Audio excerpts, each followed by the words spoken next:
हम्म तो आज जो है चैप्टर 5 में हम पढ़ेंगे सोशल और कल्चरल रिफॉर्म्स के बारे में। ठीक है, सोशल का मतलब सामाजिक और कल्चरल का मतलब जो कि सभ्यता और संस्कृति से जुड़ा हुआ है। तो हमारा समाज सभ्यता और संस्कृति से जुड़े हुए जो कुछ रिफॉर्म्स किए गए, जो कुछ सुधार किए गए, ठीक है ना, उन सारे सुधारों के बारे में हम जो है देखेंगे एक एक करके। इंट्रोडक्शन पहले बता रहा है कि introduction of western education and idea by the Britishers give birth to a modern section in India. This section started the reforms movement against the main issue of the Indian society in 19th century। पता है कि जब अंग्रेज हमारे यहाँ आया तो धीरे धीरे करके जो पूरा सिस्टम था उसको अंग्रेजों ने अपने कंट्रोल में ले लिया। और जब पूरा सिस्टम को कंट्रोल में लिया तो अंग्रेजों को लगा कि भाई भारत में जो एजुकेशन सिस्टम है, ठीक है ना, तो वो भी थोड़ा सा ब्रिटिश स्टैंडर्ड का होना चाहिए। ब्रिटिश का जो एजुकेशन मॉडल है उसके अकॉर्डिंग इंडियन लोगों का एजुकेशन मॉडल होना चाहिए। आज हम लोग जितना भी लोग पढ़ रहे हैं, ठीक है, वो सारा का सारा ये जो वेस्टर्न एजुकेशन स्टाइल है उसको फॉलो कर रहे हैं। मतलब अंग्रेजी में पढ़ रहे हैं और उसको हिंदी में समझ रहे हैं और फिर अंग्रेजी में उसको रट भी रहे हैं, ठीक है, और क्वेश्चन आंसर भी अंग्रेजी में लिख रहे हैं, ठीक है। कभी सोचते हैं कि क्या जरूरत है इसको अंग्रेजी में रटने का और अंग्रेजी में इसका आंसर लिखने का? भाई इस चीज को तो समझना है, बात को जानने से मतलब है, तो फिर उसको अंग्रेजी में लिखना और अंग्रेजी को फिर हिंदी में समझना, ये क्या सिस्टम है? ये तो मतलब आधा जो बच्चा है उसका पोटेंशियल तो लग जाता है सिर्फ उसको अंग्रेजी सीखने में, ठीक है। तो ये जो है वो सिस्टम वो लागू किया गया था अंग्रेजों के द्वारा। और ऐसा क्यों किया गया था? तो उसके पीछे जो अंग्रेज लोग था उसका एक पॉलिसी था। वो चाहता था कि भारतीय समाज में कुछ जो लोग हैं उनको इस तरीके से बनाया जाए ताकि वो क्या कर सके कि वो अंग्रेजों के लिए कार्य कर सके। क्योंकि अंग्रेज तो अंग्रेजी जानते थे, लेकिन जब अंग्रेज भारत में आए तो इनका संख्या कम था। अब यहाँ का जो सारा सिस्टम था, चाहे टैक्स वसूलना हो या न्याय का कार्य करना हो, जब सारा कार्य उनके पास आया तो भाई उन लोग संख्या में कम थे, है ना। तो उन लोगों को लगा कि कुछ जो भारतीय लोग हैं उनको अंग्रेजी सिखा दो, ठीक है, ताकि वो हमारे लिए एक लिपिक का काम कर सके। मतलब कुछ लिखा पढ़ी वाला छोटा मोटा वाला जो काम है उस पर भर्ती करने के लिए भारतीय लोगों का एक पढ़ा लिखा फौज होना चाहिए जो कि अंग्रेजी जानता हो। समझ रहे हैं? तो जब यहां आप ध्यान देंगे कि जब इससे क्या हुआ कि जब जो भारतीय, वैसे भारतीय जो कि अंग्रेजी पढ़े, ठीक है, तो अब अंग्रेजी सीखने से एक फायदा हुआ हमें। उस समय के जो भारतीय थे उनको एक फायदा हुआ। ये फायदा ये हुआ कि जब अंग्रेजी इन लोगों ने सीखा तो इनका जो पश्चिमी दुनिया है, मतलब जो वेस्टर्न सिविलाइजेशन है, उनके साथ इनका संपर्क हुआ। पहले ये अंग्रेजी जानते नहीं थे, पश्चिम दुनिया से अनभिज्ञ थे, तो वहां क्या हो रहा है, वहां क्या सुधार हो रहा है, वहां क्या रिफॉर्म्स हो रहा है, वहां का क्या शासन व्यवस्था है, वहां किस तरीके का लोगों का लिविंग स्टैंडर्ड है, लोगों को पता नहीं था। लेकिन जब इन लोग अंग्रेजी सीखने लगे, जब जो वेस्टर्न कंट्री है उसके संपर्क में जब लोग आने लगे, तो धीरे धीरे क्या हुआ कि जो भारतीय लोग थे उनके ऊपर भी जो वेस्टर्न सिविलाइजेशन है उसका धीरे धीरे प्रभाव पड़ने लगा। और बहुत सारे ऐसे भारतीय थे, वैसे भारतीय जो अंग्रेजी पढ़े लिखे थे, जो कि पश्चिम के संपर्क में आए, तो अब उनको लगने लगा कि भाई भारत में भी बहुत सारी ऐसी कुरीतियां हैं समाज में जिनको दूर किया जाना चाहिए और भारतीय समाज को भी मॉडर्न बनाना चाहिए। समझ रहे हैं बात को? यही है मोटा मोटी इंट्रोडक्शन, ठीक है। और इसके लिए यहाँ पे मतलब इंडिया में बहुत सारे अलग अलग जो रिफॉर्मर्स हुए, उन्होंने अलग अलग मूवमेंट्स चलाया जिसके माध्यम से समाज में टाइम टू टाइम कुछ परिवर्तन किया गया, समाज में कुछ चेंजिंग लाया है, ठीक है। अब ऐसे जो इंपॉर्टेंट मोमेंट हैं उनको हम देखेंगे, जिसमें सबसे पहले नाम आता है ब्रह्म समाज। ठीक है, कहता है कि इट वॉज फाउंडेड बाय राजा राम मोहन राय इन 1828। ब्रह्म समाज की स्थापना राजा राम मोहन राय के द्वारा 1828 ईस्वी में किया गया था। It stood against idol worship and meaningless rituals.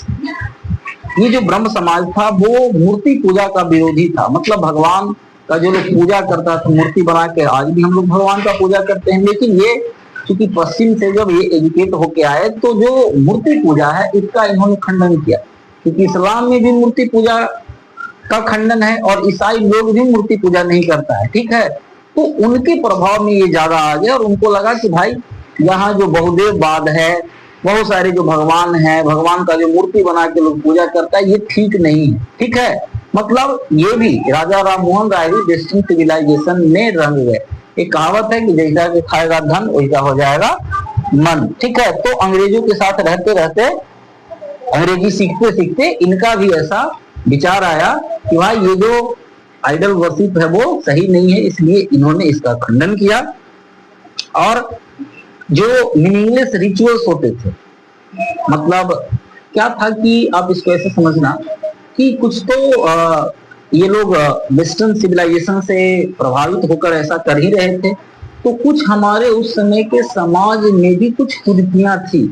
जैसे बहुत सारे, जैसे मान लिए कि बहुत सारे ऐसे रिचुअल्स, जैसे मान लिए एज एग्जाम्पल कोई मर गया, ठीक है, तो अब उसको मरने के नाम पर, मतलब मर गया भी है तो भी उसका जो बेचारा परिवार है उसको 1-1.5 लाख रुपया मतलब कम से कम तो खर्चा होगा ही होगा, अलग अलग प्रकार के रिचुअल्स के नाम पर।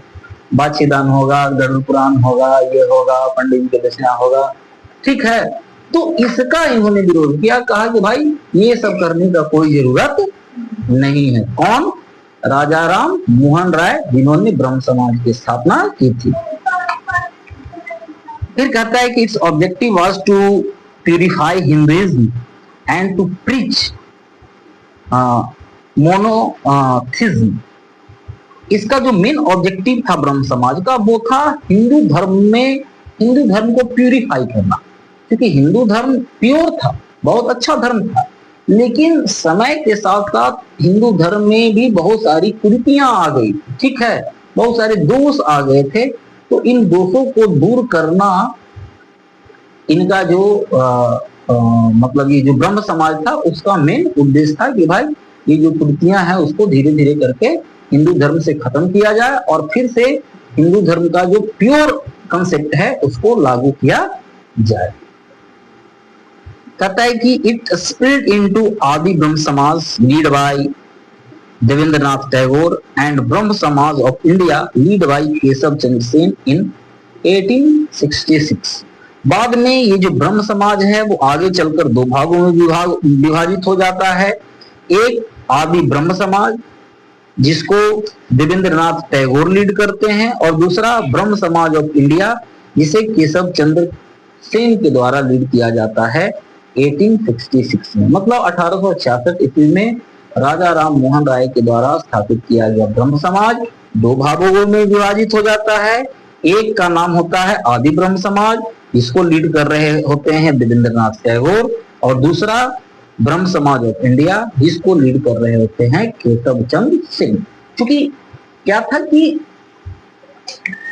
ब्रह्म समाज मतलब जब तक राजा राम मोहन राय रहे तब तक तो ठीक ठाक चला, लेकिन राजा राम मोहन राय के मरने के बाद ब्रह्म समाज में बहुत सारे ऐसे लोग थे जो कि एक कंसेप्ट पे नहीं थे। मतलब कुछ लोग उसमें कुछ तरीके से सुधार चाहते थे, कुछ जो है कुछ तरीके से सुधार चाहते थे। ठीक है, तो दोनों के अपने अपने फॉलोअर्स हो गए, और जब अपने अपने फॉलोअर्स हो जाएंगे तो क्या होगा, विभाजन हो जाएगा। ठीक है ना, घर में मान ली कि एक मालिक है और सब लोग उसके मन से चल रहा है, तब तो एक रहेगा, लेकिन जो वो अपन अपन मन के होगा तो क्या होगा, बंटवारा हो जाएगा, है ना। तो उसी तरीके से ब्रह्म समाज में क्या हो गया, बंटवारा हो गया। कहता है Raja Ram Mohan Roy is also known as the maker of modern India, father of modern India and father of Indian renaissance. Raja Ram Mohan Roy को maker of modern India father of modern India और फादर ऑफ इंडियन रेनेसेंस, मतलब भारतीय पुनर्जागरण के पिता के रूप में भी जाना जाता है। चलिए अब देखते हैं, दूसरा था वेद समाज। कहता है कि it was established in Madras in 1864 and was inspired by the ब्रह्म समाज। ये 1864 ईस्वी में मद्रास में स्थापित किया गया और ब्रह्म समाज से ही प्रभावित होकर वेद समाज की स्थापना की गई थी। It works to abolish caste system and promote widow remarriage and women education. ये जो वेद समाज था उसने जाति व्यवस्था को खत्म करने के लिए कार्य किया। इसके साथ ही साथ जो वेद समाज के अनुयायी थे, वेद समाज के जो फॉलोअर्स थे, वो विडो रिमैरेज मतलब जो विधवा विवाह है, ठीक है ना, तो उसको भी ये प्रोत्साहित करते थे और महिलाओं को शिक्षा देने के अधिकारी थे। मतलब महिला लोग पढ़े लिखे, जो वुमेन एजुकेशन है उसको भी ये प्रमोट करने का कार्य करते थे। कौन? तो वेद समाज वाले लोग। थर्ड है प्रार्थना समाज। तो कहता है कि Atmaram Pandurang founded it in 1867। इसकी स्थापना आत्माराम पांडुरंग ने 1867 ईस्वी में किया था। It aim to improve social and economic condition of women. इसका भी जो मेन एम था वो महिलाओं का सामाजिक और जो आर्थिक स्थिति है उसको इम्प्रूव करना था। Its religious meetings drew upon Hindu, Buddhist and Christian texts. इनके जो रिलीजियस मीटिंग्स हैं, रिलीजियस मीटिंग्स करने का मतलब कि इनके जो मेन कंसेप्ट हैं, ठीक है ना, वो हिंदू ग्रंथ, बौद्धिस्ट ग्रंथ और जो क्रिश्चियन ग्रंथ है, तो हिंदू, बौद्ध और क्रिश्चियन ग्रंथ के जो अच्छे अच्छे चीज हैं, ठीक है, अच्छे अच्छे जो वाक्य हैं या अच्छे अच्छे जो अच्छी अच्छी जो शिक्षाएं हैं, उनको एक साथ इकट्ठा करके, ठीक है ना, और इन्होंने उनको अपना रिलीजियस एक प्रकार से कह सकते हैं कि मीटिंग के रूप में उसको शामिल किया, ठीक है, रिलीजियस टीचिंग के रूप में शामिल किया। फिर है यंग बंगाल मूवमेंट। कहता है it was started as a radical trend among the youth in Bengal during late 1820।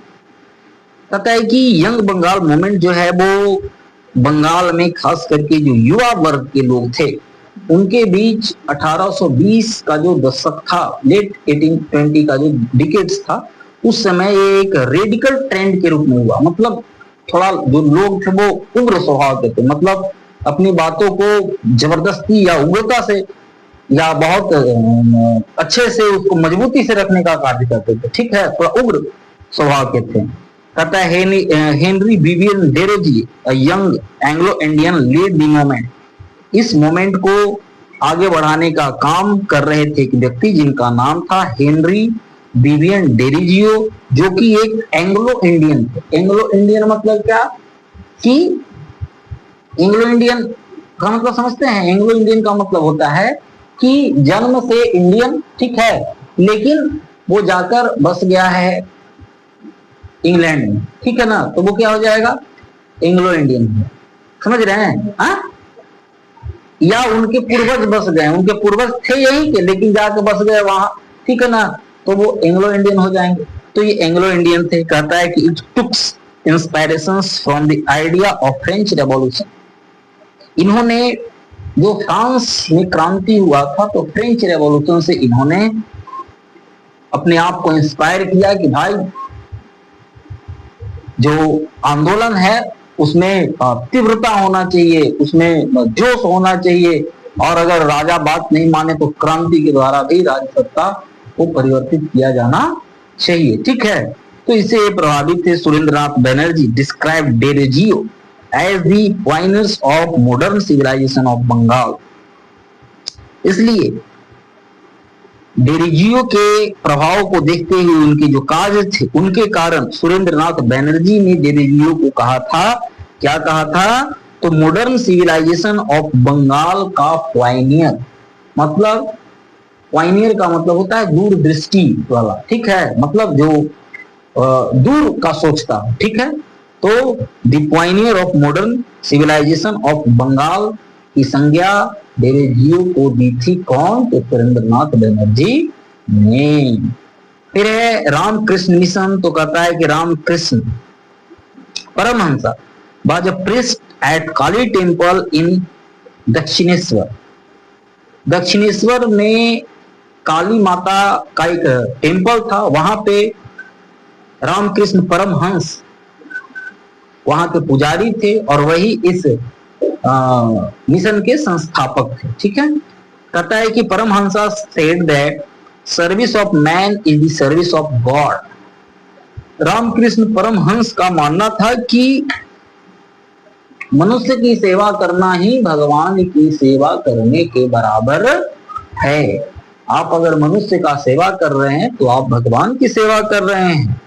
Following his teachings, Swami Vivekananda founded the Ramakrishna mission in 1897 और इन्हीं की शिक्षाओं से अपने आप को प्रेरित करके आगे चलकर स्वामी विवेकानंद ने 1897 ईस्वी में रामकृष्ण मिशन की स्थापना की। The headquarter of the Ramakrishna Mission is at Belur near Calcutta और रामकृष्ण मिशन का जो मुख्यालय है वो कलकत्ता के नजदीक बेलूर है एक जगह, वहां इसका हेडक्वार्टर है। किसका? रामकृष्ण मिशन का। फिर है आर्य समाज, तो कहता है कि it was founded by Dayananda Saraswati in 1875। 1875 ईस्वी में इसकी स्थापना दयानंद सरस्वती के द्वारा की गई थी। The first Arya Samaj unit was set up in Bombay in 1875। 1875 ईस्वी में सबसे पहले जो आर्य समाज है उसका जो मीटिंग है वो बॉम्बे में बुलाया गया था। Satyarth Prakash was written by Dayanand और दयानंद सरस्वती के द्वारा ही सत्यार्थ प्रकाश नाम की पुस्तक की भी रचना की गई थी। Dayanand gave the slogan go back to the Vedas। Dayanand Saraswati ने एक नारा दिया था लोगों को, go back to the Vedas, मतलब वेदों की ओर लौटो। मतलब वो भारतीयों को बताना चाहते थे कि भाई जो हमारे वेद हैं, पुराण हैं, उसमें जो शिक्षाएं हैं वो हमारे जीवन के लिए अति आवश्यक है, इसलिए हमें फिर से एक बार वेदों की तरफ लौटना चाहिए।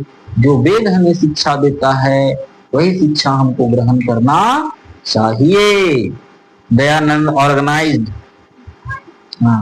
शुद्धि movements to reconvert Hindu converted to other religion. इसके साथ साथ दयानंद सरस्वती ने एक शुद्धि मूवमेंट भी चलाया और उस शुद्धि मूवमेंट के द्वारा वैसे हिंदुओं को फिर से हिंदू बनाने का कार्य किया जिन्होंने किसी कारण बस अपना धर्म को छोड़कर दूसरे धर्म में वो कन्वर्ट हो गए थे।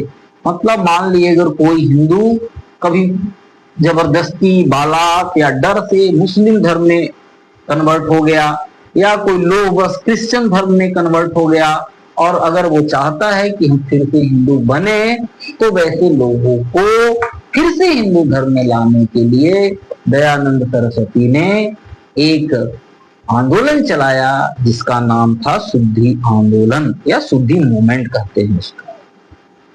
दयानंद एंग्लो वैदिक DAV college was set up in 1866 at Lahore और दयानंद सरस्वती के नाम पर ही ये जो आर्य समाज है, ठीक है ना, तो उसके फाउंडेशन से ही दयानंद एंग्लो वैदिक कॉलेज DAV कॉलेज 1886 ईस्वी में सबसे पहले लाहौर में स्थापित किया गया।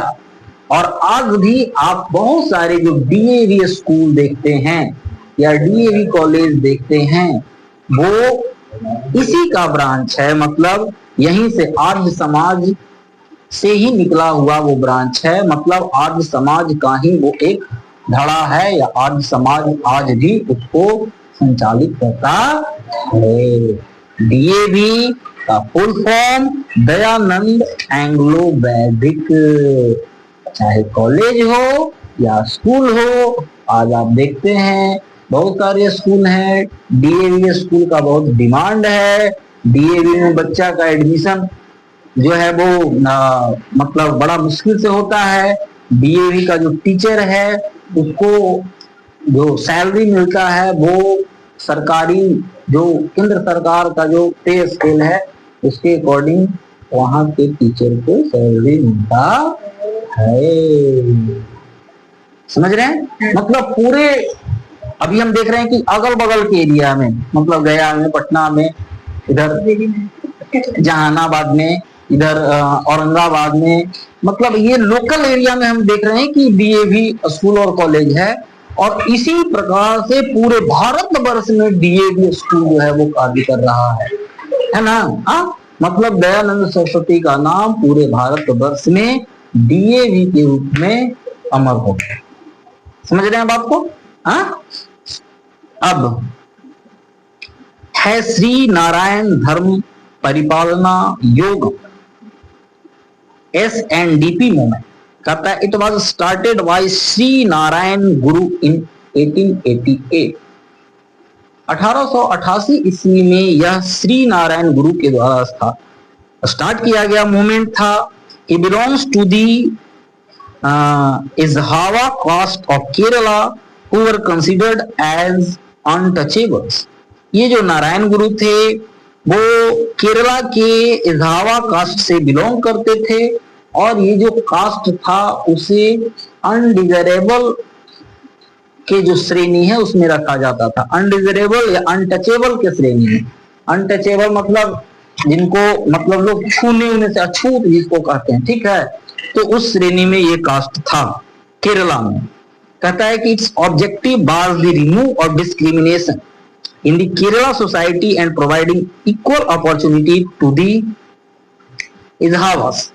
ये जो नारायण गुरु थे इनका जो मेन ऑब्जेक्टिव था वो ये था कि केरला में जो सोशल डिस्क्रिमिनेशन है उसको खत्म किया जाए और समाज में सारे लोगों को इक्वल अपॉर्चुनिटी दिया जाए। और उनका भी जो कास्ट है इजहावा कास्ट जिसे अनटचेबल वहां एज कंसिडर किया जाता था कि भाई उस समाज को भी समाज की मुख्यधारा में जोड़ा जाए और समाज में उसको भी समान अधिकार मिले, इसके लिए ये लगातार संघर्ष कर रहे थे। श्री नारायण गुरु famously said one cast one religion one God for all man. Shri Narayan गुरु का मानना था कि दुनिया में बस एक ही कास्ट है, एक ही रिलीजन है और एक ही गॉड है सारे लोगों के लिए। मतलब जितने भी लोग हैं उनका कोई अलग अलग कास्ट नहीं है, सबका एक ही कास्ट है, सब एक ही धर्म के लोग हैं और सबका एक ही भगवान है। इस प्रकार से हम लोगों को कार्य करना चाहिए। मतलब कि हम लोग जो कास्ट के नाम पर, रिलीजन के नाम पर या अलग अलग मत और संप्रदाय के नाम पर विभाजित हैं वो नहीं होने चाहिए। हम सारे लोग बराबर, ठीक है। अब सेकंड देख लीजिए, कहता है टेम्पल एंट्री मूवमेंट। ध्यान देंगे इसमें सबसे पहला है वाइकोम सत्याग्रह। कहता है कि it was launched by K P Keshava in Travancore Kerala in 1924। कहता है कि इसे सबसे पहले केपी केशवा जो कि ट्रावनकोर के थे उनके द्वारा लॉन्च किया गया था।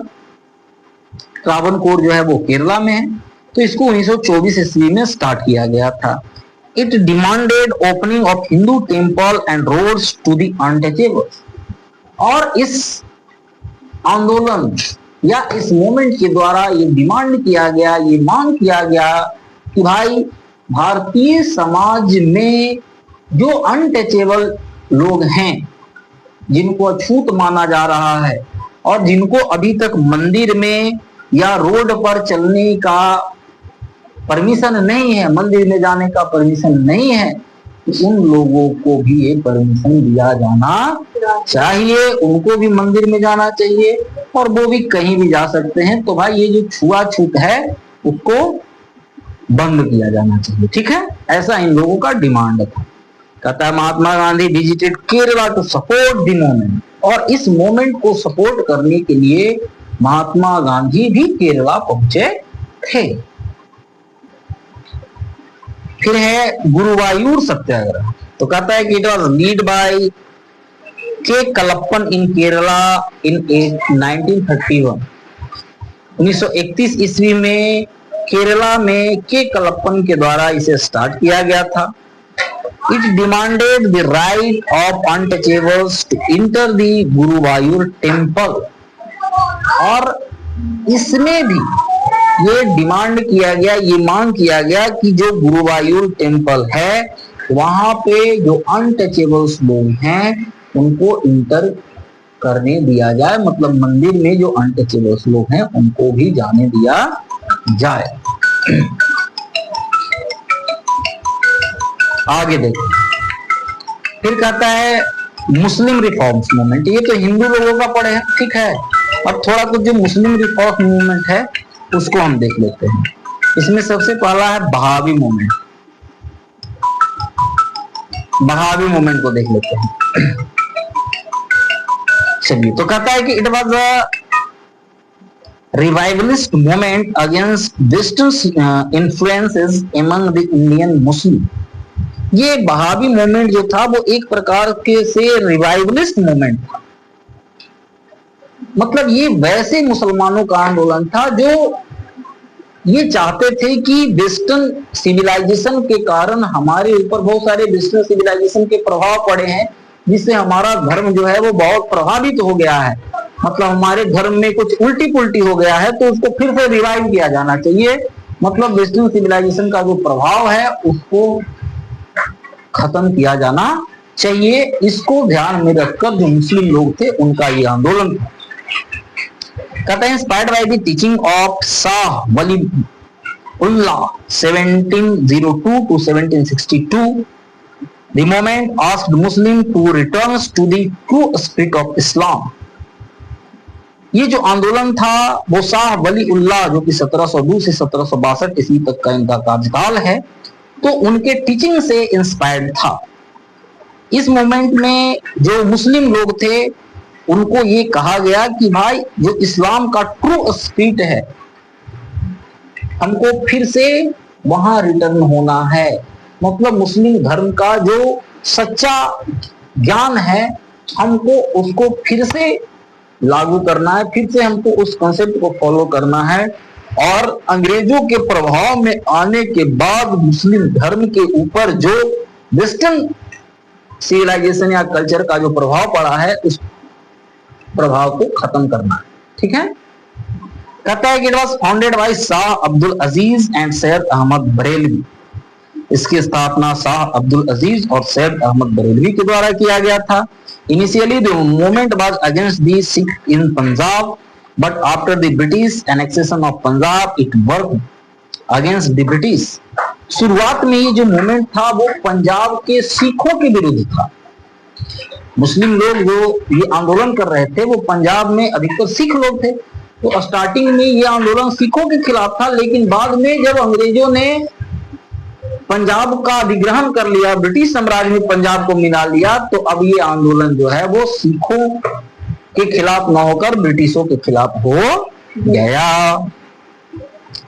The Bahavi played an important role in spreading anti-British feelings during the 1857 revolt। और जब 1857 का विद्रोह हुआ तो उस समय ये जो बहावी आंदोलन से जुड़े हुए लोग थे उन्होंने ब्रिटिश के खिलाफ जो एक एंटी ब्रिटिश फीलिंग है उसको लोगों के बीच फैलाने का कार्य किया। मतलब ब्रिटिश लोगों के प्रति लोगों के मन में दिल में जो नफरत भरने का भाव है उसको इन्होंने किया। कौन? तो जो बहावी लोग थे उन्होंने।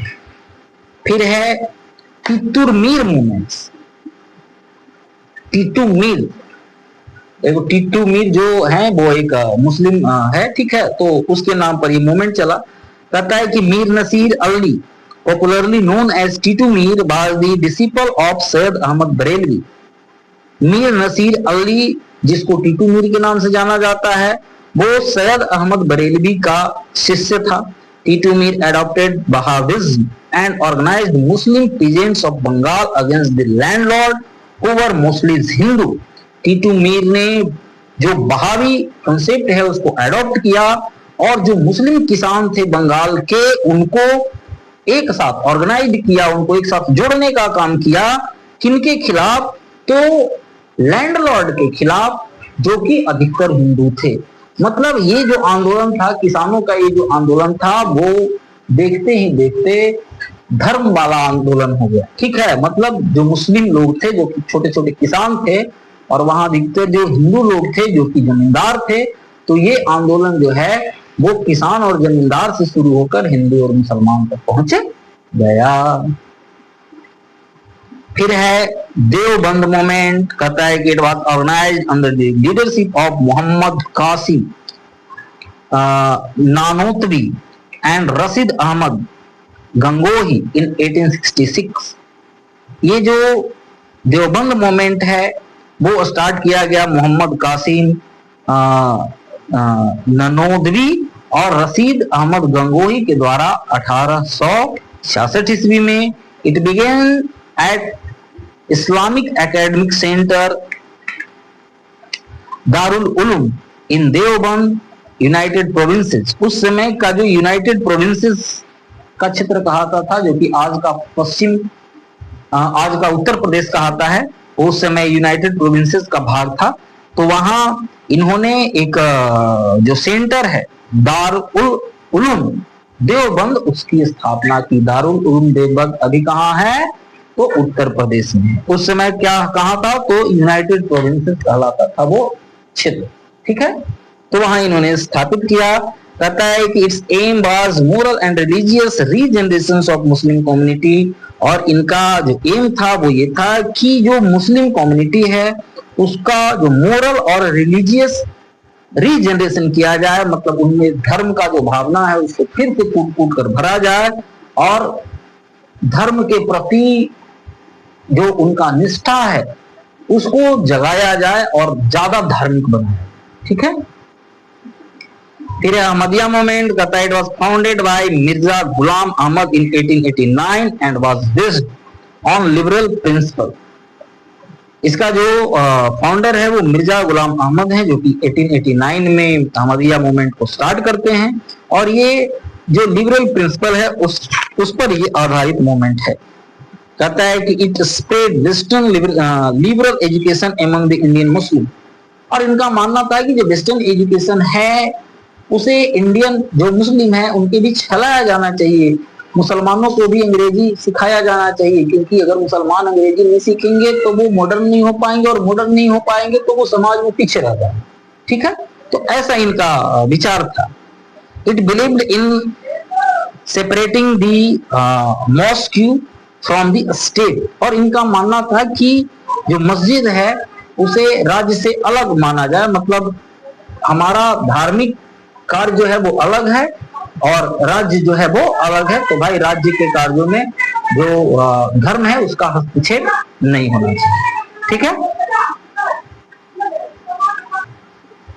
चलिए अलीगढ़ मूवमेंट को देख लीजिए। कहता है कि it was the most important reforms movements for spread of education among Muslim in India.